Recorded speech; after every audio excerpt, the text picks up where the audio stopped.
오늘 하나님께서 우리에게 주신 말씀은 갈라디아서 3장 24절부터 29절까지의 말씀입니다. 우리 함께 이 말씀을 읽어 올립니다.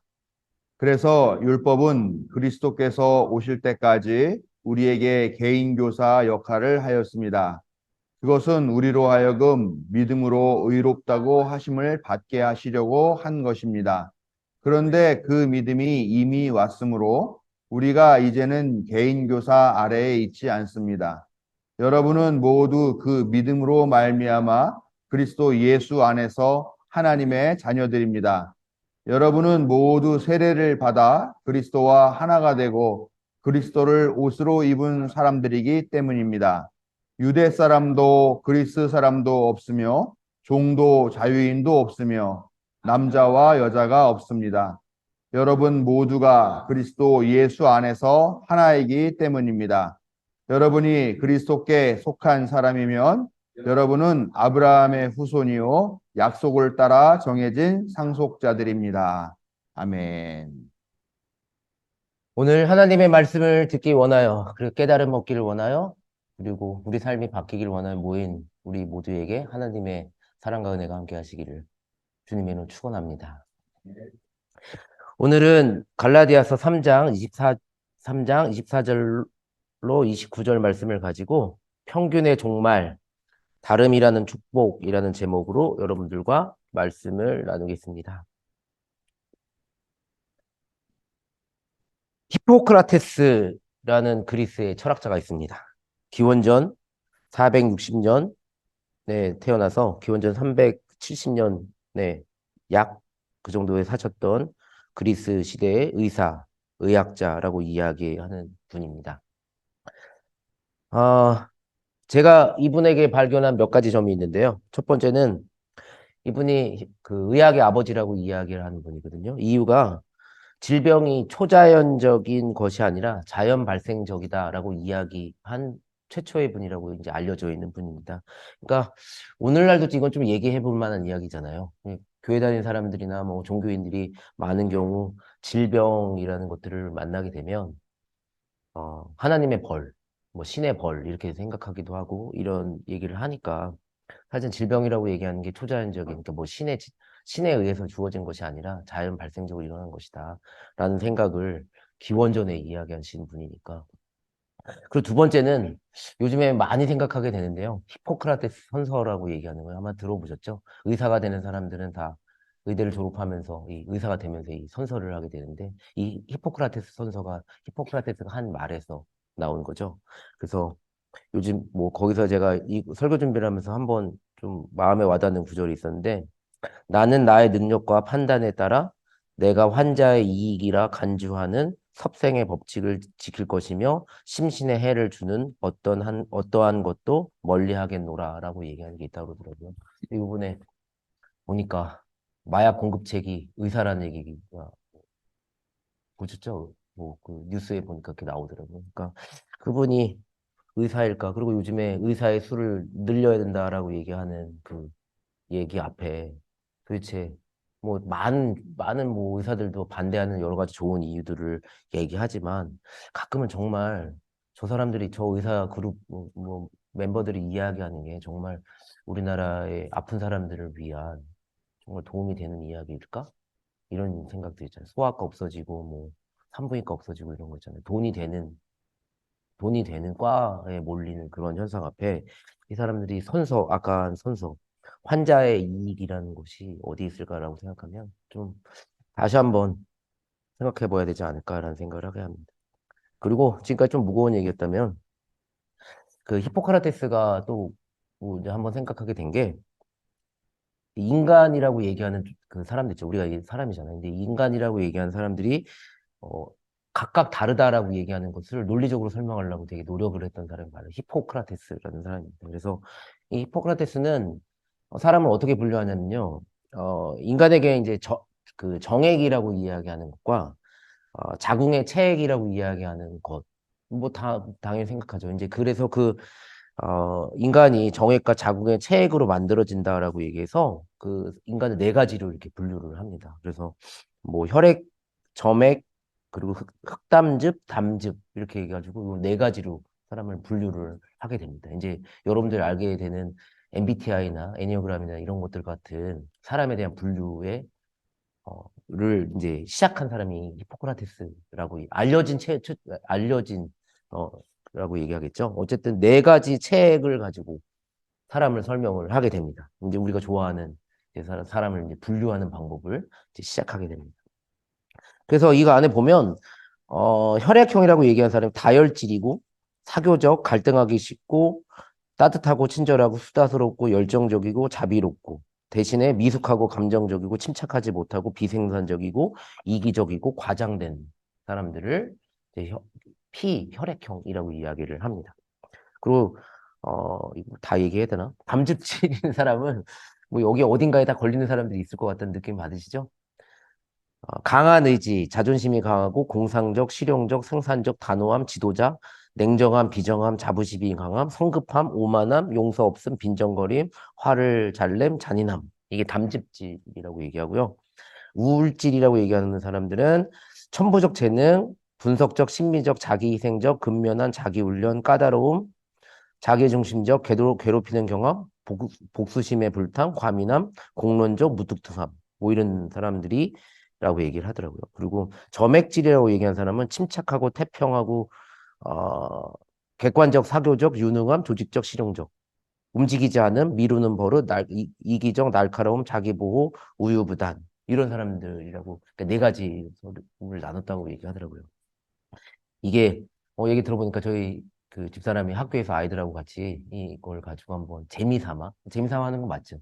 이렇게 한번 나눠본다라고 얘기를 하더라고요.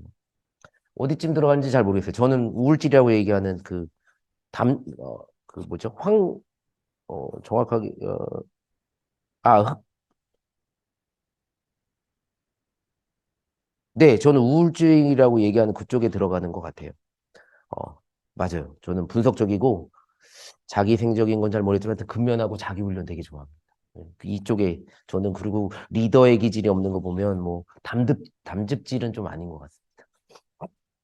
근데 이 MBTI라고 얘기하는 것도 이제 잘 아시다시피 요즘에 되게 유행하잖아요. 뭐 텔레비전 프로그램 보면 맨날 뭐 너 MBTI가 뭐니 뭐 이런 식의 질문들을 되게 많이 하더라고요. 그리고 우리 교회에서도 가끔 밥 먹다가 자주 나오는 얘기가 MBTI 이야기 많이 하잖아요. 그래서 뭐 이걸 다 설명할 일은 아닌 것 같고 내향형, 외향형, 직관, 감각, 뭐 실제적인 건가, 뭐 아니면 감정적이냐, 사고적이냐, 인식적이냐, 판단하는 사람이냐, 뭐 이런 걸 갖고 이야기를 하잖아요. 그리고 저는 개인적으로 이렇게 보면 내향적, 직관적, 사고적, 판단적, INTJ라고 얘기하는 그 정도의 성격을 갖고 있습니다. 근데 이 사람들이 이제 무인도에 가게 된다면 고립되었을 때 MBTI에 따라서 어떻게 대응하는가 이런 뭐 얘기를 했는데요. 저는 어, 저는 내향적이고 현실적이고 사고적이고 판단적인 사람이 만들어내는 재고 리스트. 뭐 이제 뭐 먹을 거가 뭐가 있고 뭐 이런 것들 이제 재고 리스트를 누가 만들잖아요. 그러면 제 성격은 그 재고 리스트에 비효율적인 부분이 있다고 지적질을 하는 사람이라고 얘기를. 근데 딱 이거 보면서 맞다라는 생각을 했어요. 제가 어떤 걸 되게 비판적으로 지적질하는 걸 되게 좋아하는 편이거든요. 학교에서도. 그래서 저를 싫어하는 사람 되게 저한테 싫어하는데 어쨌든 저는 이런 누군가 만들어놓은 재고 리스트를 지적질을 하는 사람입니다. 근데 그 어떤 경우에는 사실 저보고 그 외향적이라고 얘기하는 사람도 있더라고요. 그래서 저는 사실 저를 잘 모르는 사람들이 저를 외향적이라고 얘기한다고 생각을 하는데 저는 되게 내향적이거든요. 근데 제가 저희 집사람들 아니라고 자꾸 얘기하고 와이프, 딸도 아니라고 얘기하는데 저는 사실 외향적이지 않아요. 근데 제 친구의 개수가 한 15명 정도 되거든요. 그걸 보면서 친구들하고 노는 거라든지 아니면 제가 노래방에서 소화기를 들고 뭐 이런 걸 보면서 저희 집사람 그걸 봤으니까 소화기 든다는 얘기 아시죠? 이게 카메라처럼 이렇게 하는 이런 모습을 보면서 제가 외향형이라고 얘기하는데 저는 친한 몇몇 사람들한테 그러고 우리 교회 식구들하고 있을 때 트로트 부르고 그러는 거지 그렇지 않습니다. 근데 어쨌든 근데 그랬더니 그 성향 중에 외향적, 현실적, 사고적, 판단적인 사람들은 외향형, 현실적, 사고적, 판단적인 사람들은 무인도에 갇히면 부지런히 코코넛을 모으는 사람이래요. 뭐 그런 사람들 있을 수 있겠죠. 그랬더니 그거 가지고 이제 딸아이가 어저께 들어오면서 카톡으로 이제 설교 준비하면서 이러저러 얘기를 했는데 아빠는 부지런히 코코넛을 모으며 비효율적인 부분을 지적하는 사람이라고 얘기를 하더라고요. 또 이것도 또 맞는 얘기인 것 같아요. 그랬더니 하는 말이 저는 외향형하고 내향형이 반반 정도 섞인 사람이다 이렇게 얘기를 하더라고요. 근데 그것도 맞는 얘기인 것 같아요. 그게 뭐, 왜 이런 얘기를 하냐면 사람이 분류되지 않아요. 그러니까 우리가 MBTI라고 얘기하는 그 분류 있잖아요. 그 16개의 분류 중에 뭐 더 자세하게 하면 그걸 더 쪼갤 수 있다는데 또 쪼개고 또 쪼개고 쪼개고 이렇게 얘기하는데 그게 분류되지 않아요. 그러니까 이만한 스펙트럼이 있으면 이렇게 중간에 여기 어디쯤에 있는 거지 이걸 나눌 수 없다라고 얘기를 하는 거거든요. 근데 사람들은 MBTI가 어디 거의 믿음 정도가 되었잖아요. 그래서 어느 경우에는 MBTI가 문제가 되는 게 MBTI가 한번 정해지고 나면 내 성격이 MBTI에 맞는 건지 아니면 정해진 MBTI에 나를 맞추는 건지 잘 모르겠어요. 그게 점점 강화되는 것 같은 느낌? 그러니까 저를 내향형이라고 얘기를 해버리고 나니 자꾸 내가 내향형이 돼버린 내향형. 그래서 사람을 16가지의 종류로 이렇게 만들어버리는 거죠. 분류해버리는 거. 체계화라고 이해하기에는 장점, 그래서 사람들을 이해하는 장점이 있기도 해요. 그래서, 사람, 내향적인 사람은 어떻게 만나면 조심해야 되고, 어떤 걸 교육하면 좋겠다라고 얘기하는 게 좋긴 한데, 문제는 사람이라고 이야기하는 특성이 16가지로 나눠지지 않는다라는 게 이제, 그리고 자꾸 자기 스스로를 그 16가지 안에 가두어 놓고, 그 다름에 대해서 내가 다른 사람들과 다른, 그 16가지 바깥에 있을 수 있음에도 불구하고, 그 안에다 자꾸 꾸겨 넣는 듯한 느낌 있잖아요. 그러니까 이제 다름이라고 얘기하는 게 MBTI가 나오고 나서 아니면 아니면 히포크라테스의 체액설이 나오고 나서 사람을 다름을 이해하려고 하는 시도 자체는 되게 괜찮은 것 같은데 사람을 거기에 오히려 거꾸로 묻어놓는다는 지금은 그래서 자기를 가두는 어떤 형태 뭐, INTJ라고 얘기해요. 뭐 저 그 안에 저를 가둬놓는 이런 것들이 문제가 있지 않을까라는 생각을 해봅니다. 수학여행을 가면서 책을 한 권을 갖고 왔는데 설교 준비를 하려고 갖고 왔는데 그 어, 평균의 종말이라는 책을 가지고 왔어요. 오늘 제목이기도 하죠. 토드 로즈라는 사람이 쓴 책입니다. 근데 딱 제목을 봐도 알겠죠. 이제 평균 그만 얘기하자 이런 얘기가 평균의 종말이라는 책입니다. 이분이 미국에선 지금 교육 신경과학 분야의 선도적인 사상가라고 얘기하고요. 이 사람은 하버드 그 교육대학원에서 공부하신 분입니다. 근데 이분이 사실 중학교 때 ADHD 판정을 받으신 분입니다. 근데 판정 받고 성적 미달로 고등학교를 졸업하지 못했고요. 그래서 이 사람이 이 책을 쓰기까지, 사실은 중퇴를 했지만 대학 입학 자격 검정고시 이걸 통과하기 위해, 그리고 그 대학도 그렇게 사실은 그렇게 좋은 대학을 나오지는 않았어요. 근데 이 사람이 정말 엄청나게 고생을 했다라는 거는 아시겠죠? ADHD가 그 공부를 한다라고 얘기하는 거, 그리고 대학을 간다는 거 되게 어려울 텐데, 야간 수업 들으면서 주경야독해서 결국은 교육대학원에서 인간이 어떻게 발달하는가라는 걸 가지고 박사학위를 받아가지고 이 책을 쓰게 됩니다. 근데 이 사람이 얘기하는 거는 딱 눈치를 챘겠지만 ADHD가 이었던 분이, 그러니까 철저하게 다름 속에 있었던 사람이에요. 다름 속에. 근데 이분이 오늘날 우리 교육이 얼마나 평균이라고 얘기하는 걸 강조하고 ADHD 같은 사람들이 있을 수 있는 공간들 잘 안 만들어주고. 근데 여기서 정말 열심히 살아서 자기가 다른 사람들과 달랐다라고 이야기하는 거 있잖아요. 이것들을 드러낸 사람이라고 이야기할 수 있습니다. 이 정말 그 얘기를 좀 한번 해봐야 될 것 같은데요. 이분은 아까 말씀드린 것처럼 규범화된 평균에 대해서 비판하는 책입니다. 이 책에 되게 보면요. 캐틀레라고 이야기하는 사람 이야기가 나오거든요. 이 사람이 1796년에 태어난 사람인데 이 사람이 23살 나이에 수학 박사학위를 받은 사람이에요. 1700, 그러니까 우리랑 거의 몇백 년 전 사람인데 영국 사람이고요. 되게 똑똑하고 인정을 받고 싶어 했던 사람이라고 얘기합니다. 이 사람이 아이작 뉴턴이라고 얘기하는 사람 되게 좋아했는데 뉴턴 아마 그 물리학자로서 좀 알려진 분이죠. 아이작 뉴턴이라는 사람. 근데 이 사람이 쓴 책이 되게 유명한 게 자연 철학의 수학적 원리라는 책을 쓴 프린스피아라는 책을 쓰게 되는데 뭐 두께는 뭐이 정도 되는 책이에요. 이 정도 되는 두께의 책인데 번역한 책은. 근데 어쨌든 이 사람이 아이작 뉴턴이 대단한 건 뭐냐면 오늘날 우리가 살고 있는 이 세계 있잖아요. 이 세계가 자세히 보면 좀 그러니까 원칙이 되게 없어 보이고 막 그러잖아요. 근데 이 사람이 자연 과학 그 자연 현상이나 이런 것들의 원리를 수학적으로 설명할 수 있는 방법에 대해서 연구한 사람이에요. 그래서 물리학을 가지고 이 세계에 돌아가는 원칙들 이런 것들을 얘기하게 되죠. 그래서 뭐 어떤 걸 얘기할까요? 힘의 법칙이라든지 이런 것들 얘기하는 사람인데요. 어쨌든, 근데 이 케틀레라고 얘기한 사람 뉴턴을 되게 존경하고 우상으로 삼았던 사람이에요. 그러니까 되게 원리가 없어 보이는 세계의 수학적 원리를 발견한 이 사람을 되게 존경을 했다라고 얘기하고 우상을 삼았었던 사람입니다. 그런데 이제 케틀레가 대단한 거는 대단하다? 독특하다? 아니면 뭐 자랑하고 싶다? 뭐 이런 건지 모르겠지만 이 사람은 수학의 원리를 가지고 사회를 설명하고 싶어. 세상을 설명한 사람이 아이작 뉴턴이라면 세계가 돌아가는 원리, 원칙을 설명을 했다면 이 케틀레라는 사람은 사회도 그렇지 않을까? 사회에도 어떤 원리가 있지 않을까? 수학적 원리가 있지 않을까?라고 얘기하는 것을 연구했던 사람입니다.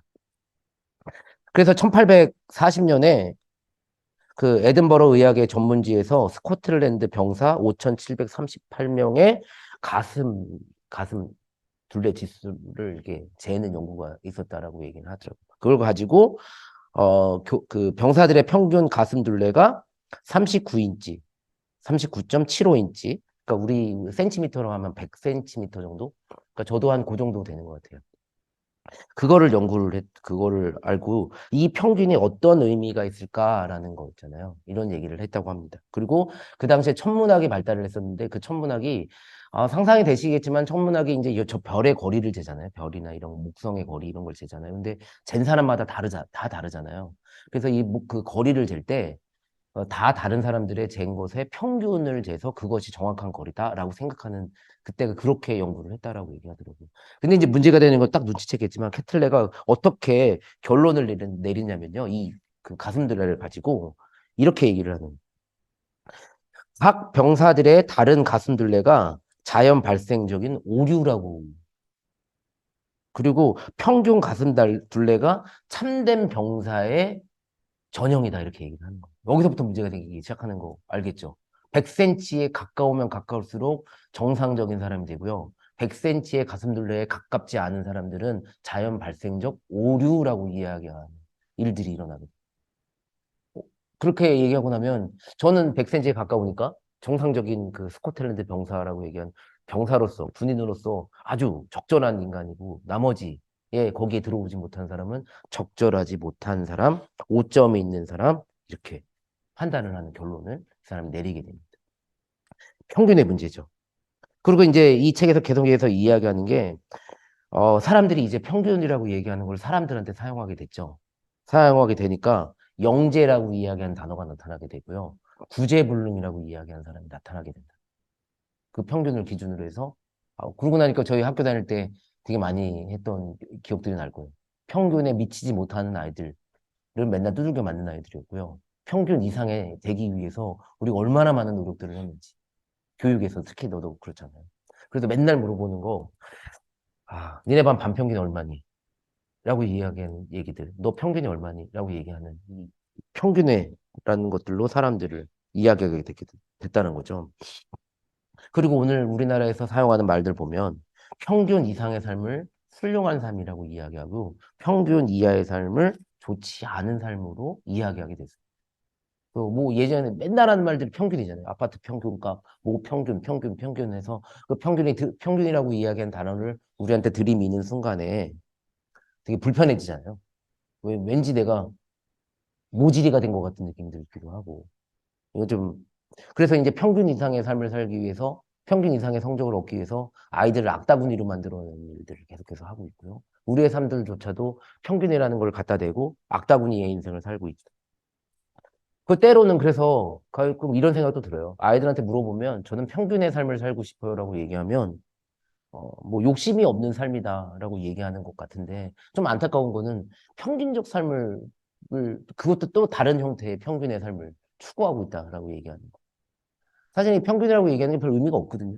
왜냐면 각각 다 다른 사람들이 있는 건데 이 평균이라고 얘기하는 게 이 사람이 이제 교육학자니까 그렇지만 교육 안으로 들어오면서 사람들을 나누게 되고 아이들의 그러니까 뭐랄까 자기 효율성, 효능감 이런 것들 다 떨어뜨리게 되고 반뚝 나눠가지고 반은 절반 이상 이하를 이상한 아이들을 만들어 놓는 그런 것들을 아무 죄책감 없이 우리한테 하고 있는 거 좀 다시 한번 생각해 봐야 되지 않을까라고 얘기하는 거죠.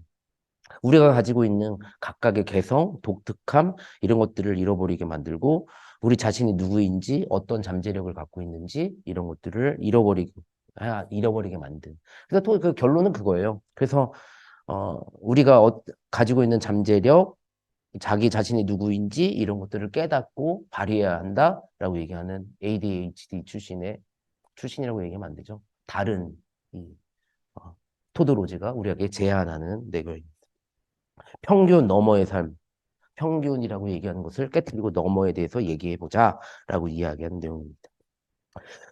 아, 그 사회교과서에 보면요. 그 그리스도교의 창시자를 예수라고 이야기를 합니다.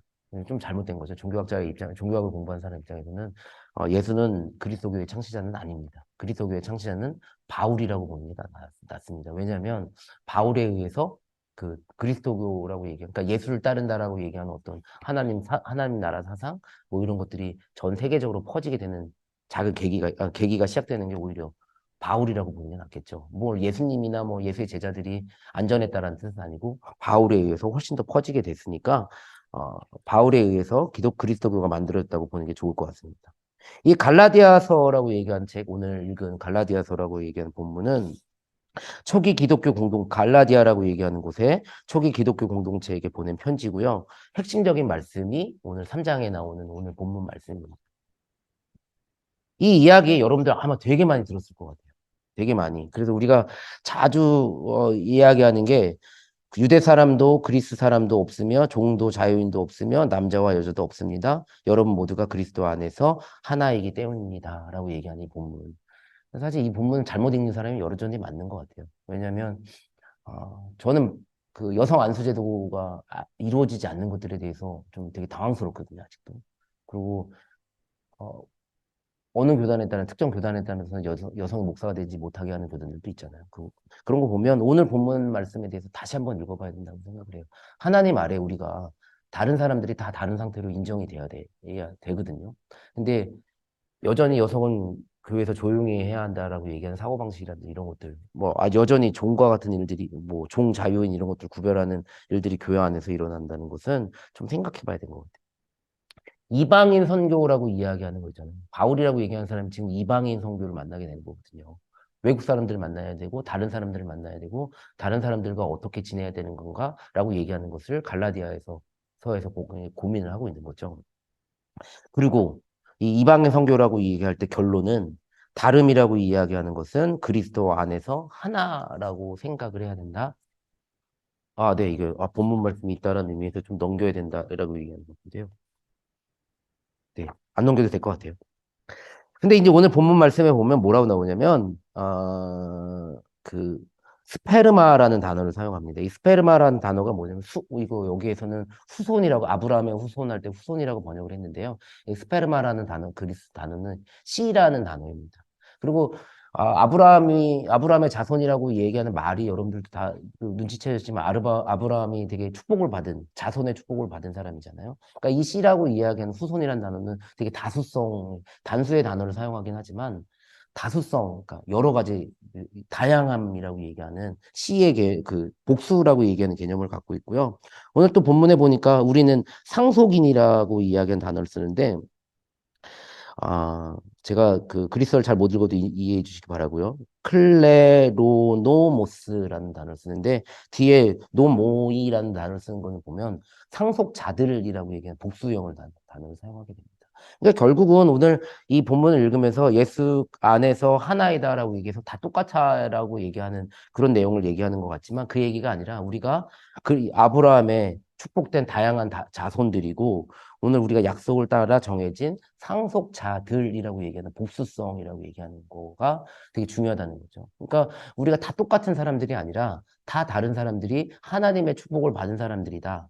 라고 얘기하는 것을 바울이 강조하고 있는 본문이 오늘 본문입니다. 그리고 그렇게 본문을 많이 사용하죠. 오늘 본문을. 우리는 다 다른 상태로 하나님의 축복을 받은 사람들이다. 라고 이야기하는 거. 그런데 오늘 가끔가다 이 본문을 잘못 사용하면 되게 폭력적으로 사용할 수 있는 단어입니다. 하나다라고 이야기하는 걸 강조하다 보면 우리가 똑같은 생각들을 해야 된다라고 얘기하는 걸 생각할 것 같은데 그렇지 않은 우리가 다 다른 아브라함의 축복을 받은 다수의 상속자들이라고 얘기하는 거. 다양한 모습의 상속을 받은 사람들이다라고 얘기하는 것을 다시 한번 생각해야 된다라는 말씀입니다. 제가 오늘 목사님한테 설교를 짧게 하겠다고 약속을 했습니다. 그래서 한 챕터를 뜯어내고 결론으로 들어가도록 하겠습니다. 오늘 평균의 종말을 선언을 해야 돼요. 평균의 종말을 선언해야 돼요. 오늘 우리가 평균이라고 이야기하는 거에 갇혀서 우리가 다 평균이라고 얘기하는 것이 우리가 갖고 있는 그 다 다름이라고 이야기하는 것을 막고 평균에 맞춰서 살려고 하는 그 노력들이잖아요. 이런 것들은 다 깨져야 되는 내용들이에요. 왜냐하면 우리는 하나님 앞에 다 다르게 창조된 사람들이고 다 다르게 하나님이 사랑하는 사람들이다라고 얘기하는 것을 생각해 봐야 된다는 말씀입니다. 설교 말씀을 준비하면서 어, 제가 군대 있을 때, 군대 제대하면서 그 되게 유행했던 노래가 있습니다. 그 유영석이라고 얘기한 사람이 작사, 작곡한 노래인데, 화이트가 부른 노래인데요. 노래를 부를까 하다가 안 부르기로 하겠습니다. 요즘에 자꾸 박 목사님이 설교 시간에 자꾸 노래를 부르고 그래가지고, 저는 안 부르겠습니다. 가사가 네모난 침대에 일어나 눈을 떠보면 네모난 창문으로 보이는 똑같은 풍경. 네모난 문을 열고 네모난 테이블에 앉아 네모난 조간신문을 본 뒤 네모난 책가방에 네모난 책들을 놓고 네모난 버스를 타고 네모난 건물을 지나 네모난 학교에 들어서면 또 네모난 교실, 네모난 칠판과 책상들. 네모난 오디오, 네모난 컴퓨터, 네모난 TV, 네모난 달력에 그려진 똑같은 하루. 의식도 못한 채로 그냥 숨만 쉬고 있는 걸. 주위를 둘러보면 이런 노래예요. 여기까지만 부를게요. 네모난 것들 뿐인데 우린 언제나 듣지. 잘난 어른의 멋진 이 말. 세상은 둥글게 살아해. 지구본을 보면 우리 사는 지구는 둥근데 부속품들은 다 왜 온통 네모난 건지 몰라. 어쩌면 그건 네모의 꿈일지 몰라 라고 얘기하는 그 노래의 가사입니다. 아마 들어보셨을 것 같아요. 그 네모라고 얘기하는 그 틀 속에 가두거든요.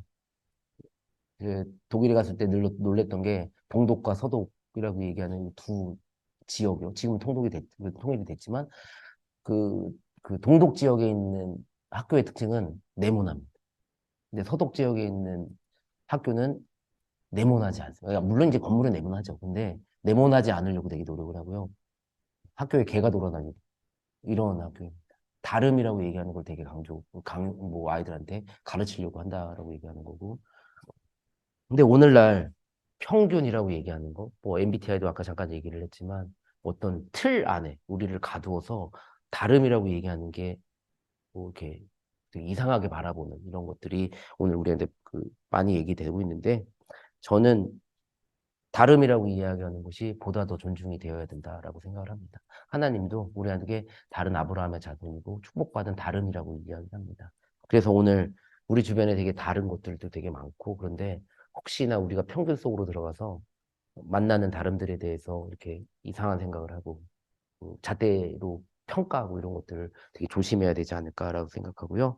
우리가 다시 한번 하나님께 받은 독특한 능력, 재능 이런 것들에 대해서 다시 한번 생각하는 우리가 되시길 바라고요. 우리 장로님 꼬맹이 자랑하고 아침에 뱃속에 있는 꼬맹이 자랑하고 권사님 저 뭐야 저 핸드폰에 있는 그 꼬맹이 또 자랑하고 이런 것들 봤는데 그 자랑하는 그 꼬맹이들이 다 다르게 자랐습니다. 그 평균 속에 들어가지 않고 다르게 자라고 독특한 능력과 재능을 가지고 있는 이들이라고 얘기하는 것들 다시 한번 생각하고 그렇게 우리 꼬맹이들 손주로서 키워 주시기를 부탁을 드리겠습니다. 네. 마지막으로 제가 좋아하는 절이 있습니다. 쌍계사라는 절을 되게 좋아하거든요. 화엄사보다 쌍계사를 되게 좋아하는데 쌍계사 얼마 전에 갔다 왔는데 싫어졌습니다. 왜 싫어졌냐면 쌍계사가 되게 유명한 거는 화엄사는요 되게 네모네모합니다. 화엄사를 가면 다 네모네모한데요. 쌍계사는 들어갈 때부터 네모네모하지 않습니다. 그 기둥 있잖아요. 일주문서부터 시작해가지고 네모네모하지 않거든요. 그래서 되게 좋았는데 요번에 가니까 쌍계사가 화엄사가 됐더라고요. 네모네모해졌어요. 네모네모해졌어요. 곡선이 사라진 거 있잖아요. 곡선은 잴 수 있는 게 아니고요. 그, 여러분들은 다 다른 곡선을 갖고 있는 그 곡선 있잖아요. 우리의 꼬맹이들. 다른 곡선을 갖고 태어날 텐데요. 네모네모하지 않게. 그리고 오늘 우리들도 네모네모하지 않고 우리에게 우리가 가지고 있는 다양한 독특함, 다름 이런 것들을 하나님 앞에서 발견하면서 그것을 축복하시는 하나님의 은혜와 사랑 속에 거하는 그리고 그렇게 사람들을 만나고 인정하며 살아가는 저와 여러분들 되시기를 주님의 이름으로 축원합니다. 기도하시겠습니다. 하나님 감사합니다. 하나님께서는 우리를 각각 다 다른 모습으로 창조하셨습니다. 그러나 우리 인간들은 그 다름을 이해하기 위해 평균을 만들고 분류하고 나누었습니다. 어쩌면 그것 때문에 우리들은 평균 속에 들어가기 위해 그 틀 속에 있어서 우리 자신의 다름과 독특함, 개성 이런 것들을 감추고 살아가고 또한 때때로는 그 안에 들어가기 위해 우리를 가두고 있는지도 모르겠습니다. 다시 한번 하나님께서 우리를 다르게 만들어 주셨음을 깨닫는 우리를 되게 하여 주시고 그 다름을 하나님께서는 축복하여 주시고 계심을 깨닫고 살아가는 우리들 되게 하여 주시옵소서. 그 다름을 인정하며 다름 속에서 다름의 축복을 누리며 살아가는 우리들로 주님께서 삼아 주시옵소서. 주님께서 우리의 모든 다른 삶들을 축복하여 주실 줄 믿으며 감사드리며 예수 그리스도의 이름으로 기도했습니다. 아멘.